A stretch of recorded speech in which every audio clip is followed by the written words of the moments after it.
Hi friends, नमस्कार. मी आहे सोनल. माझ्या चॅनलवर तुमचं खूप खूप खूप स्वागत आहे. तर तुम्हाला माहिती आहे का स्वीडनमध्ये सुपरमार्केटमध्ये काय-काय मिळतं? So being a Maharashtrian girl living in Sweden मला नेहमी हाच प्रश्न विचारला जातो फॅमिलीकडून आणि फ्रेंड्सकडून, की तिथे काय-काय मिळतं? आपल्यासारख्या भाज्या, आपल्यासारखे फळं मिळतात का? तर विचार केला की आज तेच व्हिडिओमधून तुम्हाला दाखवावं. तर चला तुम्हाला सुपरमार्केटमध्ये घेऊन जाते.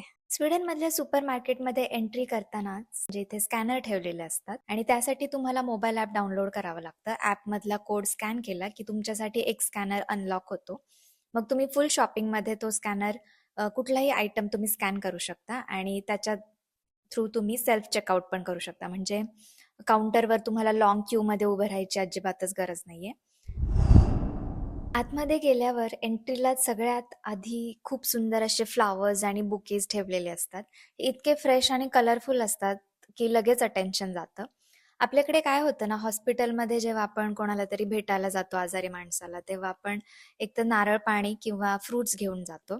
पण इथे स्वीडनमध्ये पीपल युजुअली फ्लॉवर्स प्रेफर करतात. फक्त हॉस्पिटलमध्येच नाही, तर कोणाच्या घरी भेटायला जायचं असेल, तर तरी पण फुलंच घेऊन जातात. म्हणजे इथे खूप कॉमन आहे ते. So it's like a simple and sweet gesture. आणि अजून एक इंटरेस्टिंग गोष्ट म्हणजे इथे तुम्हाला सुपर मार्केटमध्येच माती मिळते विकायला असते म्हणजे. कारण इथे लोकांना घरात आणि बाल्कनीमध्ये प्लांट्स लावायला खूप आवडतं. म्हणून जर तुम्हाला प्लांट्स लावायचे असतील, तर इथे माती पण विकत घ्यावी लागते. जेव्हा मी इथे पहिल्यांदा पाहिलं, तेव्हा मला तर खूप सरप्रायझिंग वाटलं हे.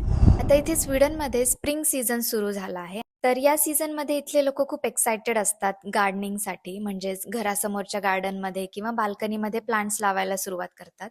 म्हणूनच आत्ताच सुपरमार्केटमध्ये वेगवेगळ्या प्लांट्सचे बिया अवेलेबल झालेल्या असतात. आणि स्वीडनमध्ये खास गोष्ट म्हणजे इथल्या लोकांना आपले स्वतःचेच व्हेजिटेबल्स घरी ग्रो करायला खूप आवडतं.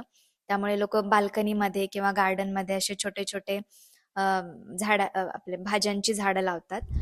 इथे सीझनल फ्रुट्स पण आपल्याला इंडियामध्ये मिळतात त्यापेक्षा थोडेसे वेगळे असतात. स्वीडनमध्ये बेरीज खूप जास्त प्रमाणात मिळतात like strawberries, blueberries, raspberries, cherries आणि इथे एक खास प्रकारची बेरी मिळते स्वीडनमध्ये. तिचं नाव आहे लिंगॉन बेरीज. मी इथे फोटो दाखवते तुम्हाला कशी दिसते ती. तर ती खूप फेमस आहे. इथे अवोकाडोज पण खूप इझिली मिळतात. तर माझं तर ऑलमोस्ट ब्रेकफास्टला अवोकाडो सँडविचेस मी खाते. खूप क्विक, हेल्दी आणि खूप टेस्टी लागतं. आता मी हे तुम्हाला लोकल सुपरमार्केट दाखवतीये. इथे इंडियन सुपरमार्केट्स पण आहेत.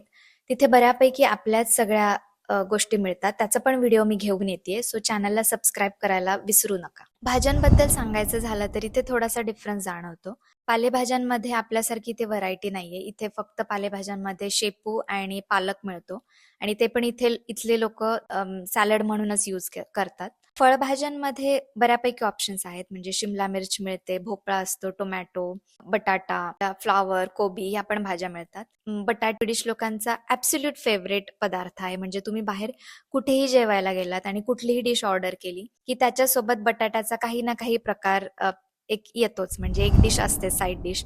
इथे खूप इंटरेस्टिंग कॉन्सेप्ट आहे. ते म्हणजे त्याला म्हणतात पिकाडेली. सो बेसिकली ही एक पिकाडेली कंपनी आहे, जिथे सेल्फ सर्व्हिस सॅलड बार ते प्रोव्हाईड करतात. तुम्हाला जेव्हा सॅलड खायचं असतं, तेव्हा तुम्ही पिक अँड मिक्स करू शकता. ऑफिसचा लंच जर तुम्हाला बाहेर घ्यायचा आहे, तर हे सॅलड खूप भारी ऑप्शन आहे. तर इथे बघा तुम्ही व्हरायटीचे सॅलड्स मिळतात. म्हणजे beans, corn, carrots, green veggies, chicken, eggs असतात, प्रॉन्स एकदम छान सॅलडचे ऑप्शन्स असतात. सो तुम्हाला जे आवडेल ते तुम्ही चूज करून बॉक्समध्ये टाकू शकता आणि केजीवर इथे तुम्ही ते सॅलड घेऊ शकता. आणि इथे सॅलडमध्ये ना यांच्याकडे सीड्स टाकायची खूप ट्रेंड आहे. म्हणजे pumpkin seeds, sunflower seeds, flax seeds. So ते पण खूप टेस्टी आणि हेल्दी असतं. सो तेच इथे सॅलडवर टाकून खातात. सो हे खूप कन्व्हिनियंट आहे ॲक्चुअली हा टाइप. जेव्हा टाईम नसतो ऑफिस लंचसाठी तर खूप क्विक ऑप्शन आहे. आणि बेस्ट पार्ट म्हणजे कुठल्याही सुपरमार्केटमध्ये हे अवेलेबल असतं. इथे टॉर्टिला नावाचा एक प्रकार मिळतो. म्हणजे आपण जी पोळी करतो गव्हाची, तर त्याच्यासारखंच असतं. सो जेव्हा पोळी बनवायला टाईम नाहीये, तेव्हा हा टॉर्टिला फक्त गरम करायचा आणि भाजीसोबत मस्त खायचा. खूप परफेक्ट क्विक ऑप्शन आहे. आपल्याकडे जसं चिकन, मटन किंवा फिशसाठी वेगवेगळे शॉप्स असतात ना, तसं इथे नाहीये. इथे सगळं तुम्हाला सुपरमार्केटमध्येच मिळतं. सो नॉन-व्हेजचे भरपूर ऑप्शन्स अवेलेबल असतात सुपरमार्केटमध्ये. वेगवेगळ्या टाईपचं सी फूड पण असतं. अजून बरेचसे याच्यातले नॉन-व्हेजचे टाईप मला तर काही माहीत पण पण नाहीयेत, पण खूप सारी व्हरायटी मिळते नॉन-व्हेजमध्ये. इथे चीजचे पण खूप छान-छान प्रकार मिळतात. खरं सांगायचं तर युरोपमध्ये चीज हा डेली डाएटचा खूप इम्पोर्टंट पार्ट आहे. रोजच्या खाणाऱ्या गोष्टीमध्ये पण चीज यूज करतात. इथे इतके डिफरंट टाइप्सची चीज आहेत, की कधी-कधी कन्फ्युजन होतं, की कुठलं चीज ट्राय करायचं. पण सगळ्यांचा टेस्ट पण वेगवेगळा असतो. काही एकदम माईल्ड असतात, तर काही एकदम क्रीमी आणि खूप स्ट्राँग फ्लेवरचे असतात.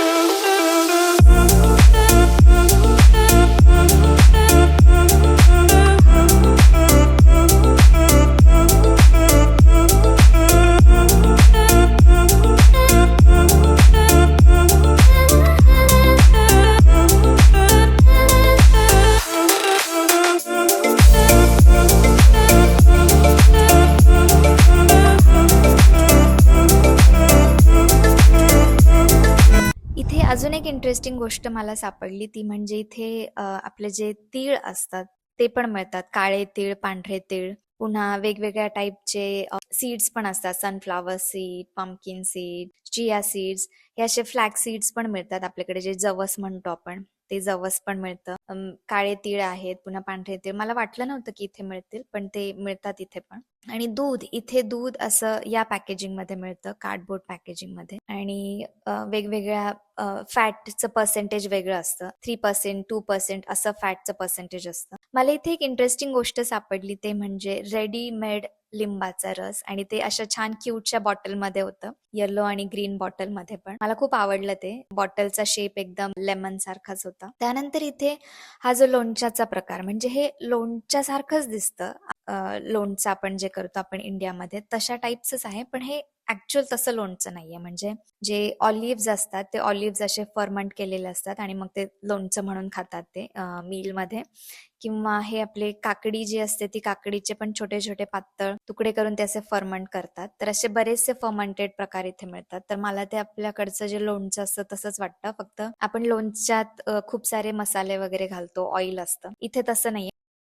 इथे इतके सारे मसाले मिळतील असं वाटलं नव्हतं. स्वीडनमध्ये प्रॉपर जे स्वीडिश लोकं आहेत ते अजिबात मसालेदार खात नाही. त्यांना तिखट अजिबात जमत नाही. पण तरी पण इथे मसाल्याचे बऱ्यापैकी मला टाइप्स दिसले. जसे की आपले जिरे पूड किंवा काळी मिरी पूड, हळद, रेड चिली पावडर म्हणजे ऑब्व्हियसली इतकं तिखट नसतं, पण तरी पण अवेलेबल आहेत बऱ्याच गोष्टी. तर इथे कँडीजचा एक मोठा सेक्शन असतो. स्वीडनच्या लोकांना कँडीज म्हणजे खूप फेव्हरेट आहे ते. काहीही सेलिब्रेशन असो किंवा मुलांच्या पार्टीसाठी वगैरे ते कँडीज लोकं यूज करतात. भरपूर सारे कँडीज मिळतात. जे चहाचे वेगवेगळे टाइप्स आहेत. हे टाइप्स मी ॲक्चुअली आपल्याकडे पण इतकी व्हरायटी मिळत नाही चहाची. वेगवेगळ्या फ्लेवरच्या आहेत. ॲपल, बेरीज, सिनेमन अशा वेगवेगळ्या टाइप्सचे इथे चहाचे प्रकार मिळतात. आणि आता येतो सगळ्यात इथे इंटरेस्टिंग सेक्शन तो म्हणजे पेट सेक्शन. तर इथे पेट्ससाठी वेगळा एक कंप्लीट सेक्शन आहे. म्हणजे इथे डॉग्स आणि कॅट्ससाठी तुम्हाला सगळं काही मिळतं. म्हणजे डिफरंट टाइप्सचे पेट फूड किंवा त्यांचे जे टॉयज असतात ते पण मिळतात. त्यांचे काही ॲक्सेसरीज असतील ते पण अवेलेबल असतात. कारण स्वीडनची एक खास गोष्ट म्हणजे इथल्या लोकांना पेट म्हणजे एकदम फॅमिली मेंबरच वाटतो. फॅमिली मेंबरसारखंच त्यांना ट्रीट करतात. सो त्यांच्या पण कम्फर्ट आणि हेल्थसाठी इथे बरीच व्हरायटी इझिली अवेलेबल मिळते. इथे वेगवेगळ्या प्रकारचे सॉस तुम्हाला या टूथपेस्ट सारख्या ट्यूबमध्ये मिळतात आणि म्हणजे खरं सांगायचं तर मी अशी ट्यूब फक्त टूथपेस्टसाठीच आत्तापर्यंत बघितली आहे. पण खरं तसं पाहिलं तर यूज करायला खूप ईझी आणि कन्व्हिनियंट आहे. त्याच्यानंतर इथे खूप सारे असे रेडी टू ईट वाले ऑप्शन्स पण असतात. बनवून ठेवलेले असतात. जसे पॅनकेक्स किंवा सँडविचेस असतात. मॅरिनेट करून फ्राय फ्राय केलेले फिश पण असे ठेवलेले असतात. सो ऑन द गो हा खूप क्विक ऑप्शन आहे, की जेव्हा तुम्हाला टाईम नाहीये आणि तुम्ही हे पटकन ग्रॅब करू शकता आणि लंचसाठी किंवा डिनरसाठी जेव्हा टाईम नसेल तेव्हा हे खाऊ शकता. तर असे खूप सारे ऑप्शन्स इथे आहेत क्विक मीलचे.